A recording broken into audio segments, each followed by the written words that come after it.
Dude. Okay, cool. So, Kate Lister, you are a musician, yoga teacher, and life coach. And, I initially came across your name while reading Tony Riddle's book, Be More Human. And in it, he describes you as leading a voice awakening ceremony or workshop. And yeah, I found this really interesting. I never heard of this before. And, I want to find out more about it today. But maybe first, Kate, if you could give me an idea on like how you got to be in a position to lead people through like a voice awakening ceremony. Yeah, I mean, it's a funny phrase, isn't it? I think that's one of a term that Tony's coined in a way, the voice Right. awakening, and I see other practitioners using it.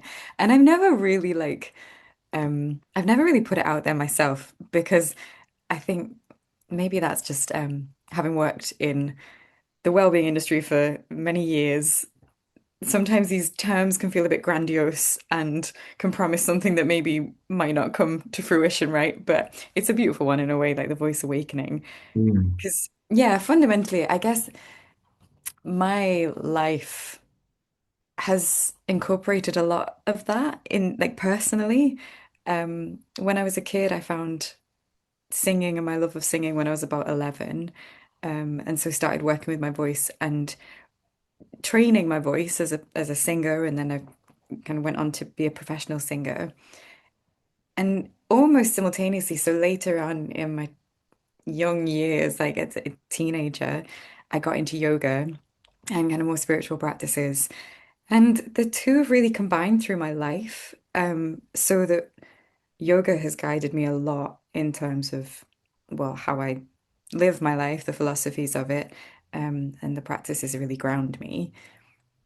And then singing has a similar place in my life. Like it's a really holistic practice for me. It's something that brings me back to myself and gives me access to kind of creative flow and that sort of flow state where you're away from all the worries of the world and you're just in the zone. Mhm. So it was the natural progression, I guess. Like people started asking me to teach yoga and people started asking me to teach them singing.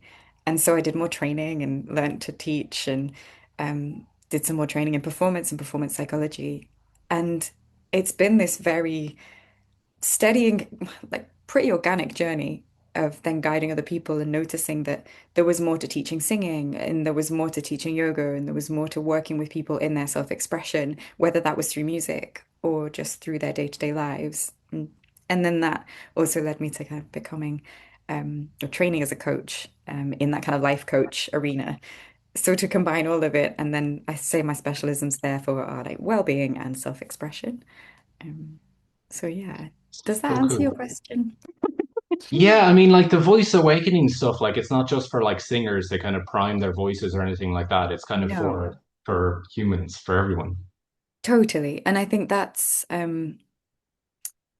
was something I really wanted to offer to people because there's a lot, you can join a choir, you can learn to sing, but to use the voice in a non-singing environment, because I think that can be a really like intimidating space for some people, or maybe people just don't want to sing, and that's fine. But the voice gives us access to the body and to creativity and to like holistic well-being, to put it very broadly. Um, and I think that's a really beautiful space for everyone to experience, no matter what your intention or your background is.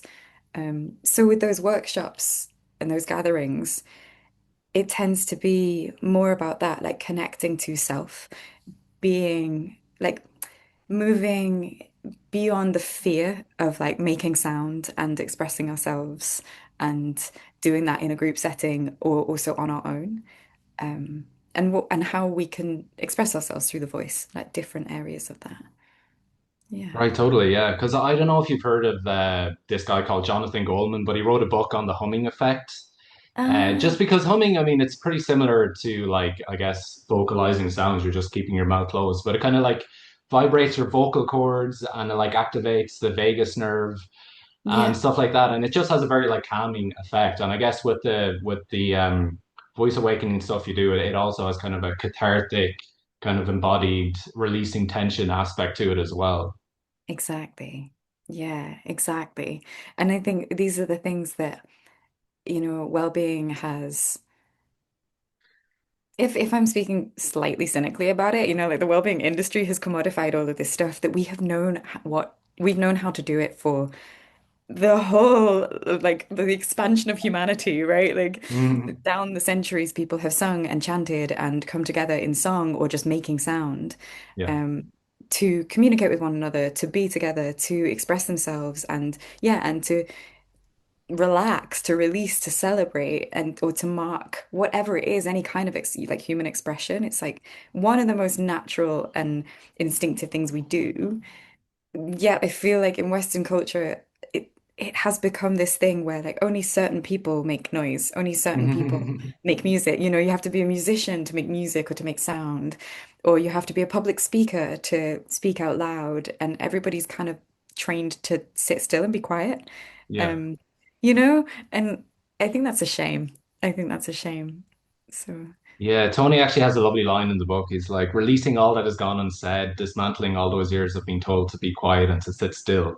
Because, yeah, yeah. we've all been kind of like conditioned and domesticated almost to always use our inside voice and not really Yeah. like let go of, just express ourselves through true voice. Yeah, totally. And obviously, it's a huge space and it's a huge topic of conversation. We could chat for hours, right, about like what self-expression is and what that means for each individual. But I think there's something, well, from what I experience personally and also with my clients and in these group settings, there is something really potent in just making sound. You never quite know what's going to come out. And I mean that sort of sonically, but also emotionally energetically. Like once you get started, it just things start to unravel and we can get a beautiful understanding of ourselves. And that whole process, like so many things of moving outside of our comfort zone with something, teaches us things about ourselves. um and with voice it can be really fun, and I think that's a in the similar way to um maybe a yoga practice where you're kind of experiencing a bit of pressure, maybe a gentle stressor, something that's vaguely outside of your, just like on the edge of your comfort zone, but it's a safe environment, and you've got this simultaneous kind of soothing, I'd say, like of the nervous system, as you were saying, like these long exhalations, like vagal toning, I know that seems to be under discussion at the moment. There's like disproven theories, but these things make us feel good. Long breaths, humming, like it works. So Yeah, and it's not something you're going to probably be advertised for on YouTube or anything because there's not so much money in it, right? And it's free and it's available every moment of your life, but nobody can make money off it, so therefore you mightn't hear about it. yeah, yeah. And I think that's something so beautiful about it, right? Like it's free. It's free. It's like breathing. It's Mm, like everyone, like majority of people can hum, can make a sound, can mm, get into their voice. And we carry it everywhere we go, unlike another instrument that you might have to invest in. You have it in your body. And there's something I always say in these workshops, and when people are kind of apprehensive about making sound, it's like remembering that it's one of the first things we do. Like we get out of the womb and we probably writhe around a bit and scream. And then from that point on, it's like just don't do either of those things, you know? mm. So it's like it's unpicking those things.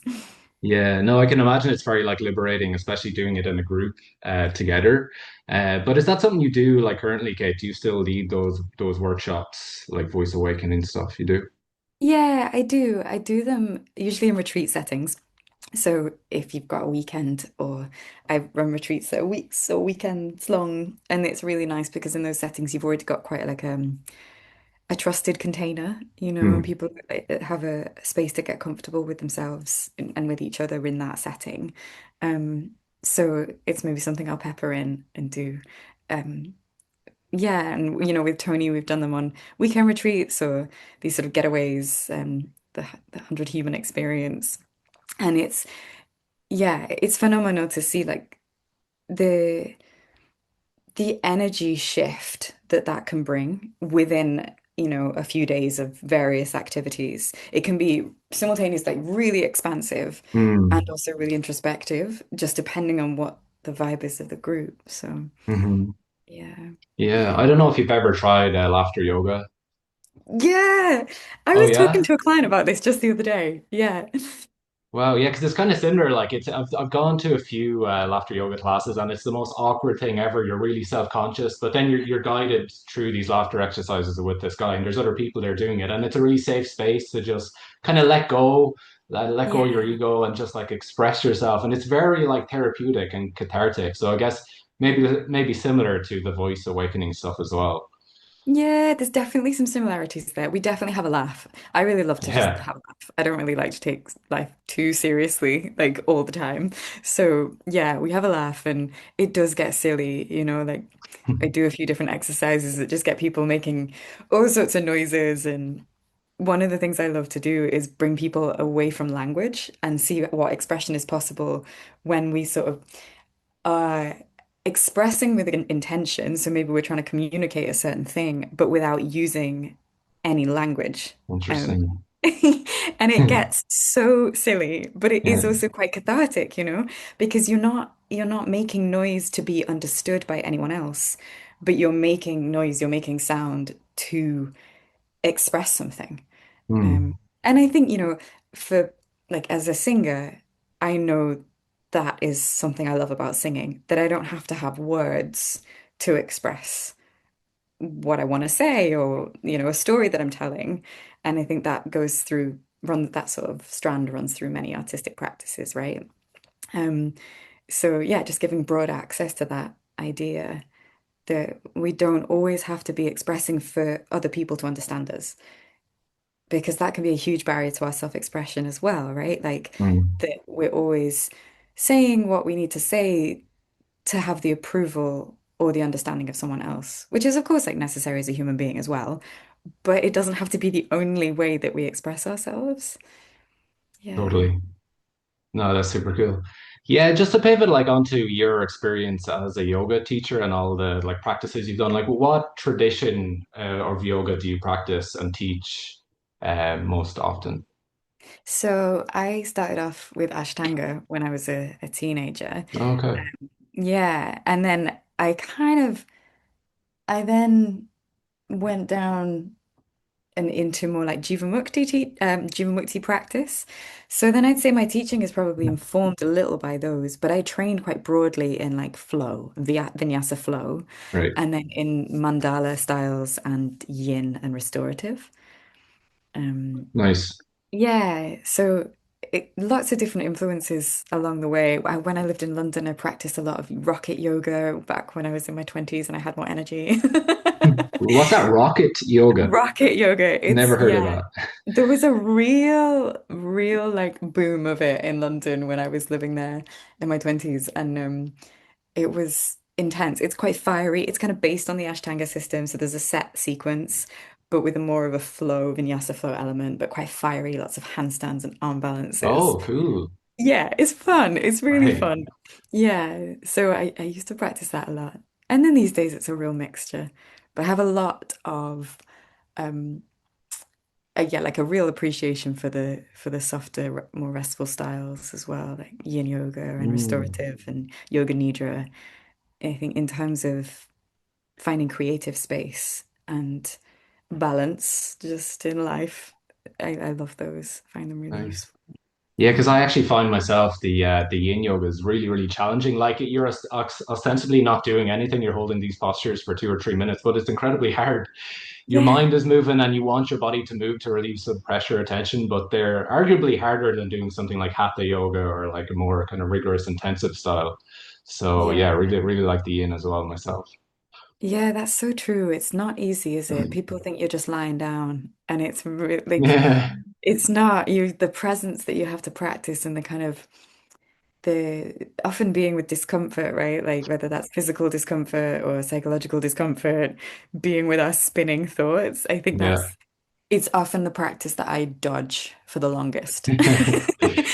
It's the Right. one I know I need the most, and then I'm like, I'll Yeah, dodge yeah, it. no, I get it. Have you ever tried like hot yoga, like Bikram yoga, the 26 and 2 kind of posture sequence? Yeah, I have. I tried Bikram a couple of times, and I remember, gosh, this is so long ago now, going to a Bikram practice.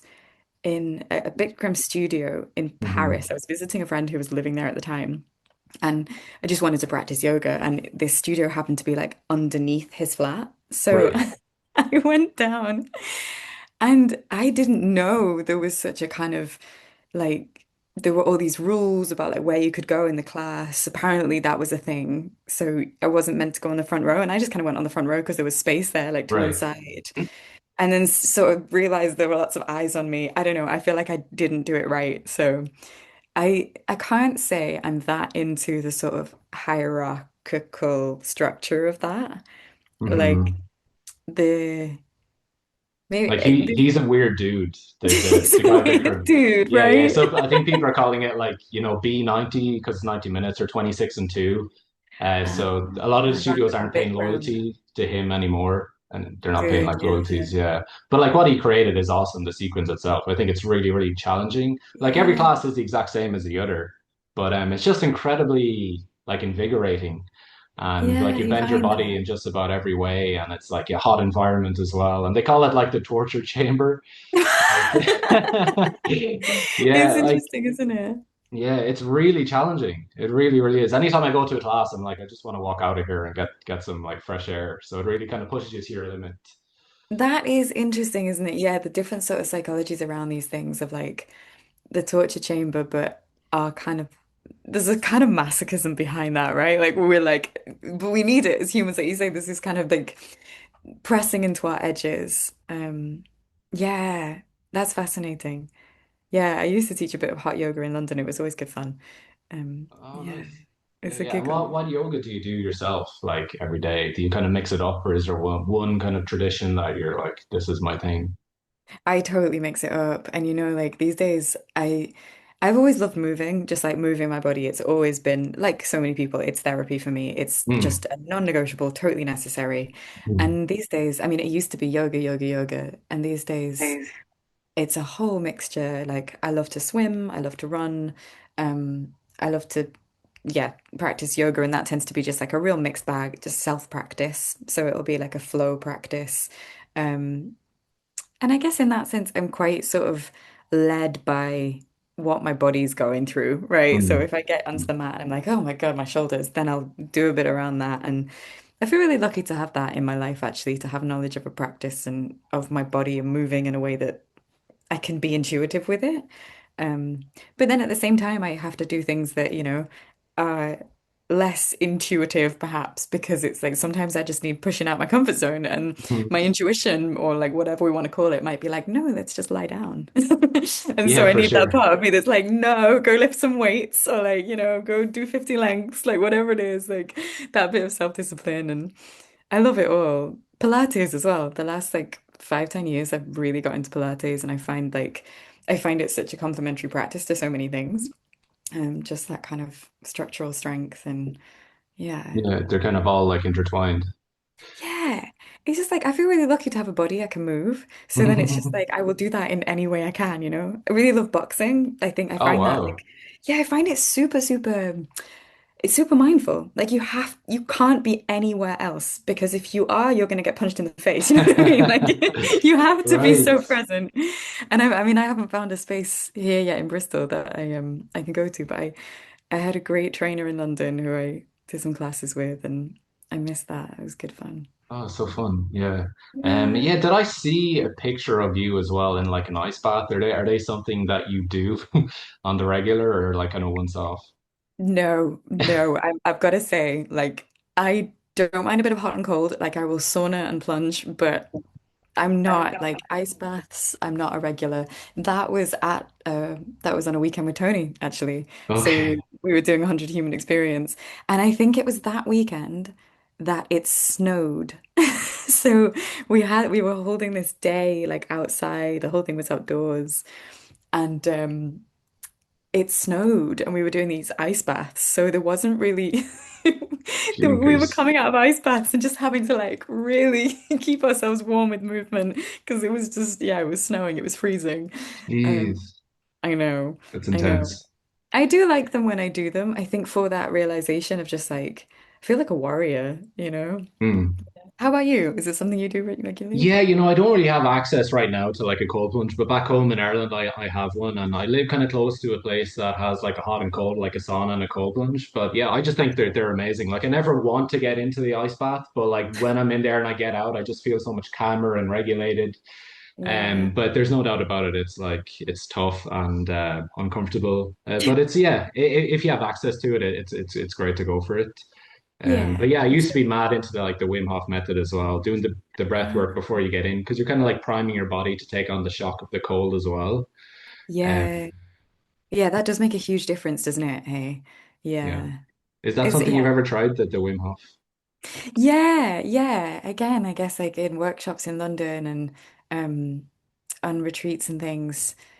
Yeah, it's funny, it's so nice reflecting on all this stuff because I do feel so lucky that my career has made me do all these things that I Mm, probably wouldn't have done otherwise. right. Would I have ever jumped in an ice bath and like done Wim Hof breath if it wasn't just like part of my working week? I don't know. That's so It's, fun. yeah, Mm. it's great. It's kind of crazy, but it's good. Yeah, but saying that, I haven't like sought it out recently. Sometimes, do you ever get this? I get like a pang for something, and I'm like, I just need to go and do that. Like it would be like, oh, I really miss, like boxing, or yeah, I've had this feeling recently, that I really need to just like learn guitar. I played a bit as a kid, and I think those moments, those like thoughts, they need following. Like I think as humans we're naturally very creative. Like everyone, I know there are so many people who are like, I'm not creative because they maybe haven't trained as an artist.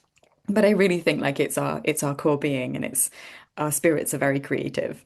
And I think when we get those little impulses to try something new or learn something, we have to follow them. It's like who knows where you're going to end up, right? 100%. Yeah, it's good to kind of do something new or learn a new technique that has like a bit of resistance to it. Like it's easier to maybe sit down and watch TV, but if you're learning like a language or an instrument, or right now I'm learning trying to how to juggle five balls, and it's actually very challenging. Are you? Oh my gosh, And that is amazing.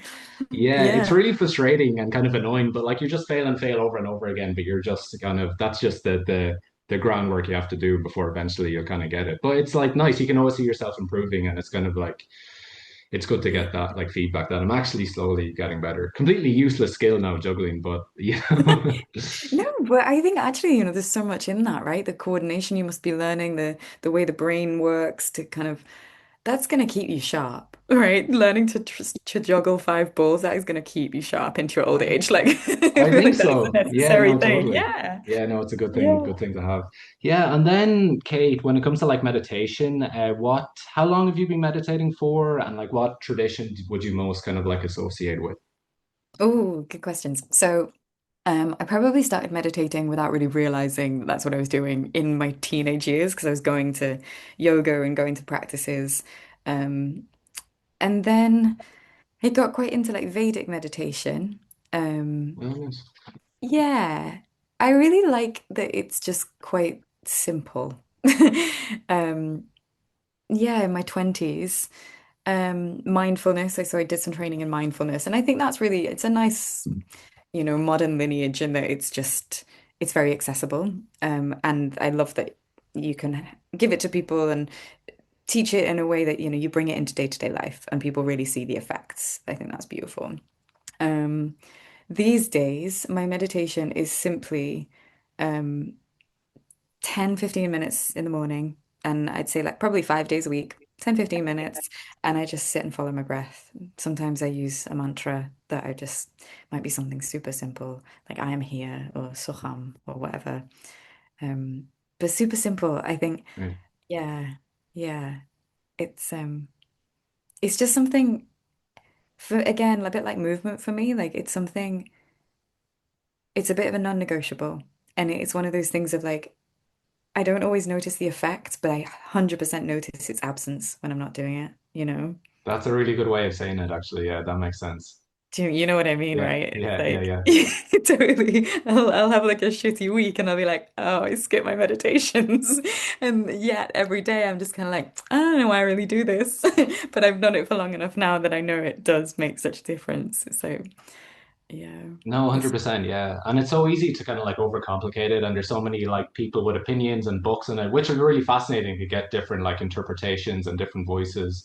But yeah, it doesn't have to be more complicated than just following your breath for 10 to 15 minutes or whatever, you know. Yeah, totally, totally. Sometimes I put on, I call them, I call them a slutty meditation, which is like a guided meditation that might be like, it could just be something really vacuous, that's just like a kind of visualization of something. It could be anything. There are loads of them online, right? Like on these apps where anybody can upload whatever they want, and you just kind of end up with like this no man's land of Right. meditative visualizations. And even that, right? Just like 10 minutes of being focused on something that isn't my day-to-day activities. I think that's beautiful. And I think, I Mm, have a friend who says that audiobooks are her meditation.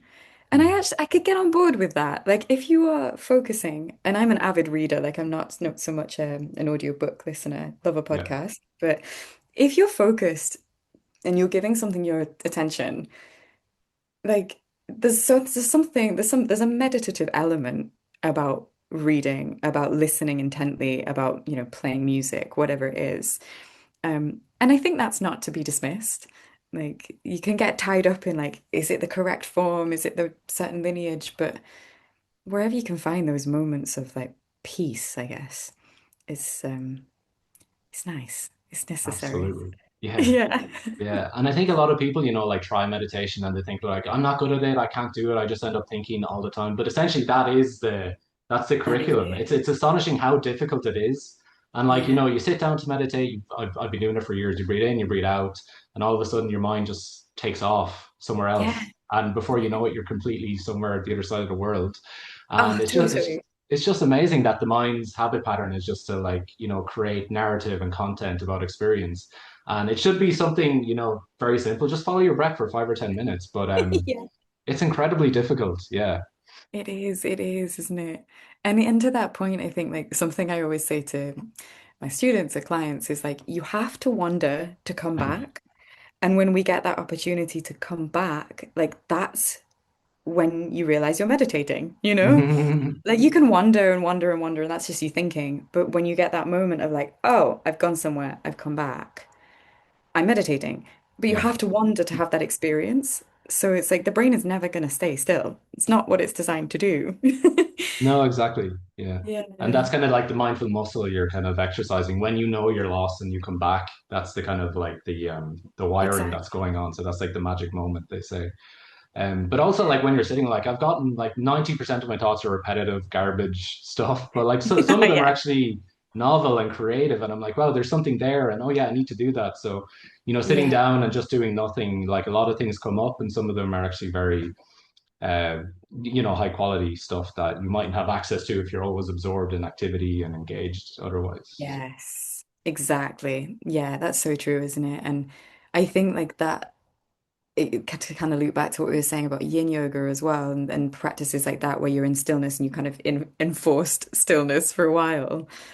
There's so many insights and so many like dots get connected in that space where you're doing fundamentally nothing.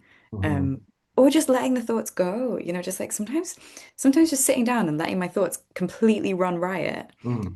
There's something so like there's something so cathartic in that because I'm not trying to get anything right. I'm not trying to like control anything.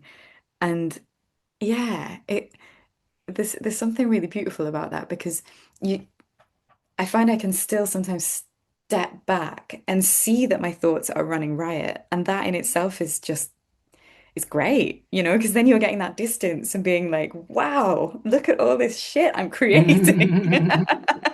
Yeah, yeah, totally. It's kind of like your mind wants to like sample and process this stuff that's in been in the background, but when you finally sit down in yoga or meditate, it gives your mind a chance. Okay, let go, run through all Yeah. these different scenarios, and then it just feels kind of like replenishing or you're processed. Yeah. But yeah, I think nowadays, like not many people experience the emotion or mind state of boredom. Like Mm, people are just so averse to boredom and we have these phones in our pockets. But like boredom yeah. can actually be boredom leads to, something else, to activity, to doing something. But like people just aren't bored nowadays. It's a shame.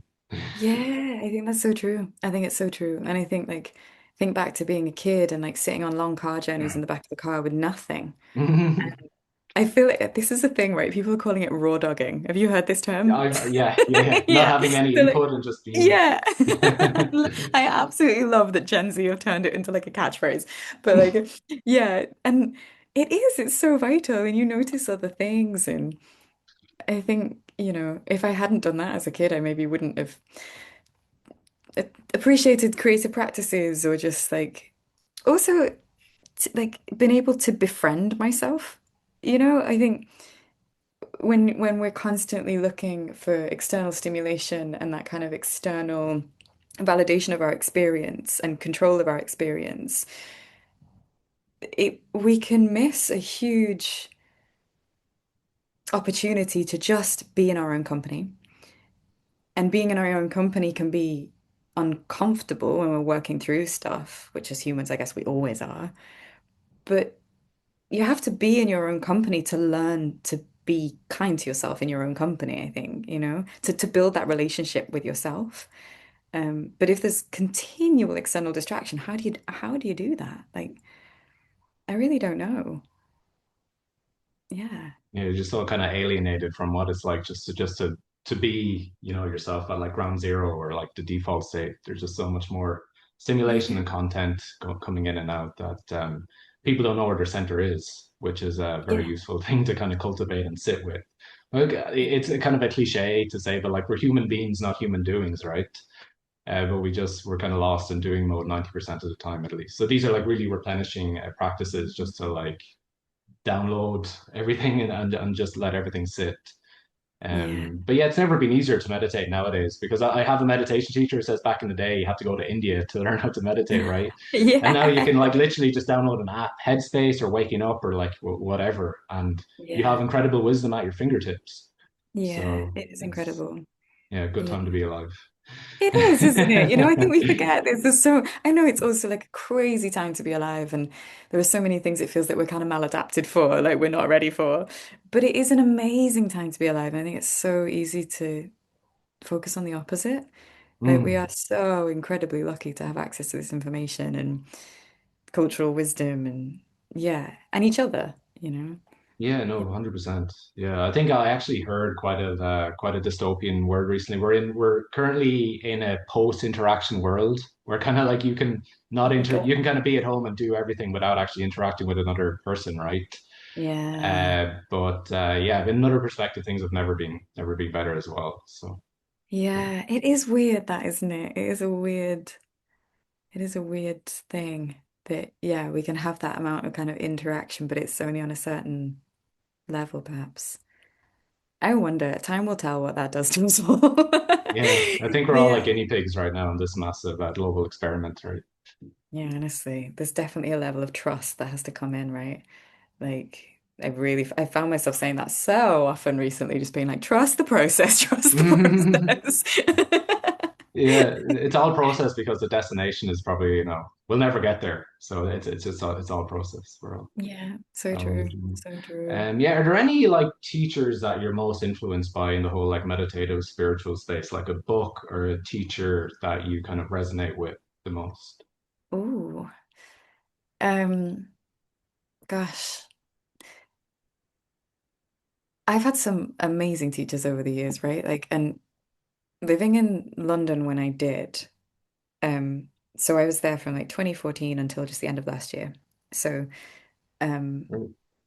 that was it felt like a real peak, a real wave, like the sort of peak of the wave of the kind of yoga world. And there were constantly people kind of coming and going and leading workshops and things. And one person who I never actually got to work with in person, but whose books I've loved, um, was the late Michael Stone. Okay. Yeah, so beautiful writings, very inclusive, very warm approach. Yeah, beautiful. Then Mm. my first teachers in meditation, I guess, were um, they're still really, really good friends of mine. They live in Portugal and they run a beautiful retreat center out there. They're called Peter and Sue, and I went over there when I was 19, and um, actually like been back every year since, and last year I got married there at their space. Like they don't do Nice. weddings, but like yeah. So they are just the most incredible teachers because they they've really lived a life, you know. They are living life so Hmm. groundedly and so fully, and they work so hard on that place, and they're so intentional. And their their teachings have always just been, how do I put it? Like just there's this wisdom without any ceremony, without any kind of sense of hierarchy. In fact, Peter always has this phrase of like, I don't do gurus. And it rings out in my ears because I think it's this thing in every industry, but you know, in the well-being industry, like we were saying with Bitcram, there are these people that kind of get put on pedestals and then you inevitably see them fall. And I think it's not necessarily their fault, but it's like humans love to do this, right? We push people up and then we pull people down. Hmm. And I think there's a real danger there, and it's a kind of like it doesn't make anybody happy. So Peter and Sue remain this like steadfast example for me of like how you can share these teachings, and their knowledge is so broad. They span so many different practices, you know, in Qigong and Ayurveda and yoga and mindfulness and different meditative lineages, and yet they never get tangled up in it. Um, And so I guess maybe that also gets me onto the thing that like I wouldn't say I have one particular practice or one particular lineage because I love learning from lots of different ones and then taking what I need and leaving what I don't need, you know? No, exactly. Yeah, Yeah. I think so. I think Yeah. sometimes, yeah, like people might encounter a tradition or a lineage, and they're like, "This is it for me. This is the path I'm on. I don't. They have their blinkers on. They don't need anything else," and that's wonderful. But I Yeah. think it's just so intriguing to hear like different perspectives and different ways of practicing, and because you can look at it from a scientific perspective, a Yeah. philosophical perspective, and a spiritual perspective, right? And there's just so many Yeah. different ways of talking about the same things. They're all different doors into the same room, I guess you could say. I So love yeah, I'm that. kind of like yourself. I cherry pick things here and there, and whatever's useful for me today when I'm sitting, I'll kind of like add it in. But it kind of like keeps everything fresh and vibrant, and prevents your practice from being stale and like repetitive. So it's good to hear different pointers and stuff like that. Yeah, totally. I think that's so true. And before you mentioned the Waking Up app, and I love that app. I think it's, you know, it's like so many different teachers, so many It's different amazing. lineages. Yeah. Yeah, it's incredible. Like what amazing information, and like to have the neuroscience and that kind of thing, like which is something I love as well. Not that I feel like we need science to validify these ancient practices, Yeah. but I love seeing the corresponding and, you know, correlatory points between them. And I find that really interesting. Um, Sometimes it's really funny, isn't it? You kind of see science catch up with something that, you know, these lineages have been putting out there for eons. And it's like, I think that's really beautiful, the way that humans like discover and rediscover things over and over and over again. And yeah, totally. Cherry picking things. It's beautiful. Yeah. And I think for so many people, that's their way into this whole world. They want to see the evidence. They want to see brain scans of like long-term meditators to see if there's an Yeah. actual difference in what's going on there. And then at least now we kind of have certainty. Yes, something's happening in there, and you're laying down in your neural nets to, be more present, I guess, and everything that Yeah. goes with it. So it Yeah, is cool. definitely. It is cool, isn't it? It is really cool that we have that understanding, and it can be really affirmative and validating of these practices. Because as we were saying, you don't always feel it day to day. Like you don't always feel like, oh, I know exactly why I'm doing this. Mhm. So Yeah. when we have the scientific understanding of like, oh, this is what's happening in the brain, and it does make this difference, Yeah. it can be really encouraging. Yeah, totally. Yeah, I was looking at your content, Kate, and you said you had like a little like 2-minute video, and it was really interesting. And you mentioned something called Santoja, which is like a yogic philosophy. I don't know if it rings a bell, but you Yeah. said you're like you need to want what you have, not have what you want. And I Yeah. was wondering if you could talk a bit more about that. I really like that. Oh, thanks. I mean, I don't know if that's an original phrase, right? Like, I'm sure people have said it before me, but yeah, it's like Santosha is a Sanskrit word that, like, broadly speaking, it's covering the practice of contentment. So, um, regardless of where we are in life, we'll find we'll tend to find more happiness and more presence when we can be happy with where we are. And that Mm, doesn't mean to just stay there, but it's like, so that's the feeling of like you have to want what you have. In some ways, you could talk about that as like a gratitude practice, right? mm, Like just looking around you and being like, I have all of these things, because then the brain will start noticing the things that we appreciate more than it will start, more than it will go looking for problems, which it usually does. mhm. Yeah. And so, yeah. And so, like, wanting what you have and not having what you want, because also, inevitably, when we get what we want more. Like, very rarely do we get what we want and then eternally we're happy, right? Like, If because only. that again is like, has anyone ever experienced that? There are definitely some things that we get and we maybe have a more prolonged sense of satisfaction, but it quite quickly, our focus quite quickly shifts and diverts to the next thing to Yeah. fix or achieve or gain. And so if we are as humans constantly in that process of just what's the next thing to fix or achieve or gain, it's quite miserable because there's always more. And like, again, not an original thought to say that this is probably the biggest problem of Western society, right? We're taught to Mhm. just keep doing more, achieve, perfect it, make it better, earn more money, buy more shit, like, and keep the economy moving, achieve these kind of rungs on the ladder. Mhm. And there's always more. Whereas, so if we can simultaneously, if you like, have that practice of being like, yeah, those things exist and I can choose to go after them. But simultaneously, I'm happy with where I am. I'm content. And it really is a practice, I think. You can't just sort of be like, oh, yeah, I'm content. You can. But I think Mhm. to feel it, and, I think that, there's neurology around this, this kind of neuroscience to say that um, to really focus in on the things, to really be in that practice of slightly dwelling on those things that we're appreciative Yeah. for is the thing that starts to like rewire the brain to be less problem focused, Yeah. or kind of achievement focused. I do see it make a huge difference in my life. And that's coming from like, you know, I've always been a bit of I think like so many people who get into sort of any area of self-development tend to be like drawn to achievement in some way, right? Like the world of well-being and the world of self-development tends to attract people who are used to achieving things and being really good at things. Mhm. So it's a funny dichotomy to then be in that place of santosha, of contentment. Yeah, no, that's beautiful. Like it's for many people, it's just the brain isn't wired to kind of be content and be at peace with what is. It's always looking for what's missing, what needs to Yeah, happen, and then I'll experience satisfaction momentarily, and then the goalpost will inevitably change, and we'll go running after something else. And yeah, like no, the Western society is kind of set up in a way that no company benefits from you being at peace and content and not needing anything else in your life. So these totally.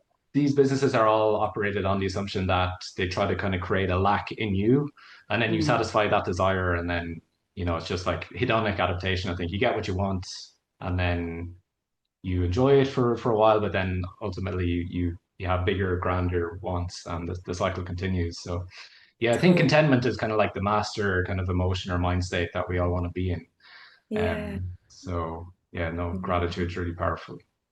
Yeah, totally. I like to say celebrating because I think, the gratitude practice thing is obviously it's the same thing. But the gratitude thing got such a lot of like it got overdone, right? And so then it became a cliche.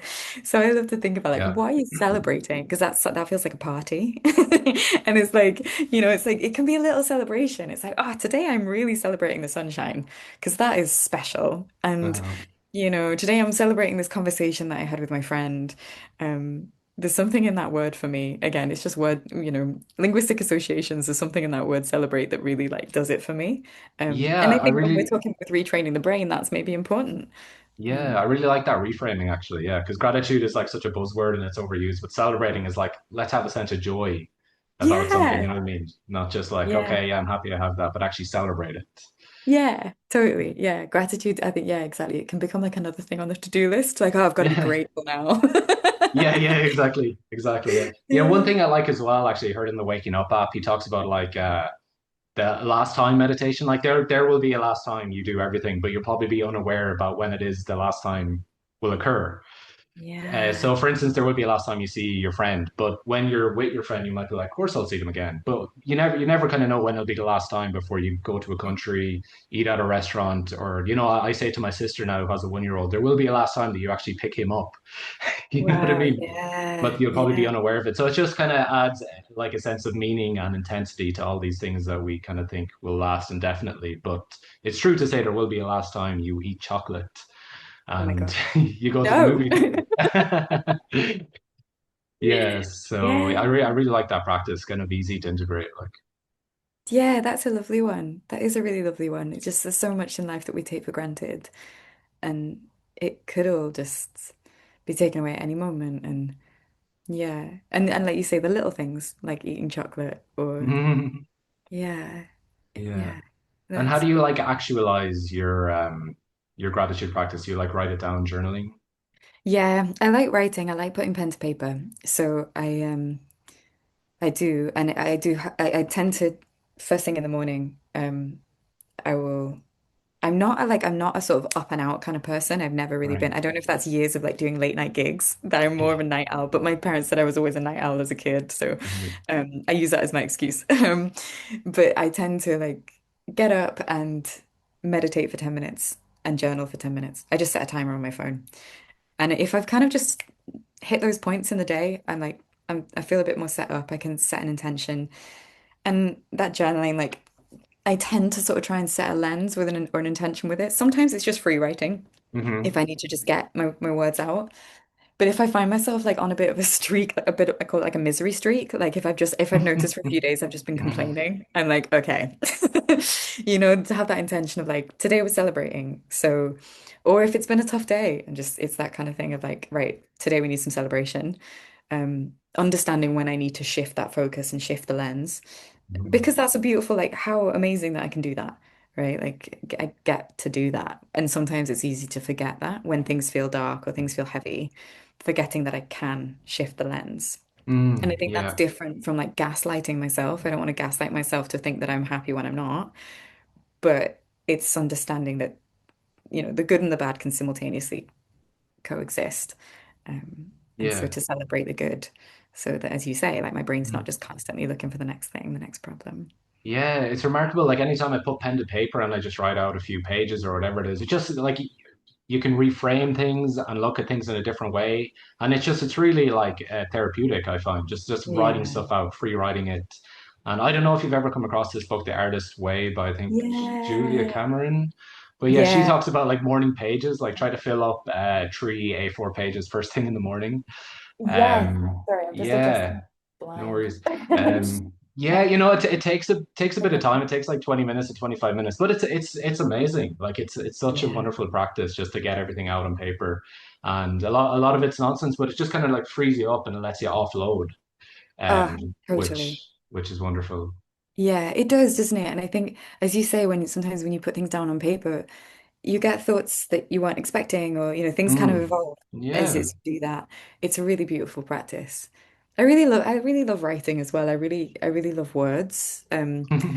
I studied English literature when I was, yeah, Ah, okay. like, and I think it's just beautiful. Like, it's a beautiful thing, we get to express ourselves through language, and can be so potent, and our understandings of words and Mm, so are nuanced. quite personal. Yeah. Yeah, I guess yeah, because before language, we were just kind of grunting at each other and making facial expressions. So like language is a gift, and it's amazing we're able to communicate. yeah, totally. It feels almost like we've come full circle because, voice activation can be grunting and strange face expressions as well. Yeah, no, for sure. Kate, it's been really, really great talking to you. You're a really interesting person. And can you let us know where we can find out more about the work you do? Oh yeah, thank you. So my website is katelister.co.uk, and that's Kate with a K and Lister is my second name. .co.uk. And then yeah, my I guess all my social links and things are on there. Um, drop me a line. I love hearing from people and talking about this stuff because I feel really lucky that I get to do it. And learning from interesting people like yourself as well, and connecting with like-minded souls. So Yeah, and yeah. you like do you work one on one with people, right? I do, yeah. So that's most of my work at the moment is one-on-one coaching, and whether that's like life stuff or more down the lines of self-expression and yeah, what that means because it's a very individual understanding of that as I've seen it. Yeah. Yeah, you know, Yeah. when I get back to Ireland, I definitely want to get myself involved in a voice awakening ceremony. So yeah, Yeah, keep doing them, and definitely. we'll eventually cross paths again. Oh, I hope so. That would be gorgeous. Yeah, Yeah. How awesome. long are you out there? So you're I'll be here until like November, December this year. So yeah, right. I don't know if have you ever done them in Ireland? No, I haven't actually. No. Okay, I wonder if I have jeez. some links we could get over. That'd be so Yeah, nice. I'd love to visit we'll have to Ireland. find a way Yeah. for you to come over for sure. Oh, that'd be fun. Yeah, let me know if anything comes up. I'm always game. I'm always game. So yeah. Absolutely. Okay, thanks so much, Kate. It's been really nice talking That's to you. all. So Yeah, nice to meet you, James. yeah, Thanks likewise. for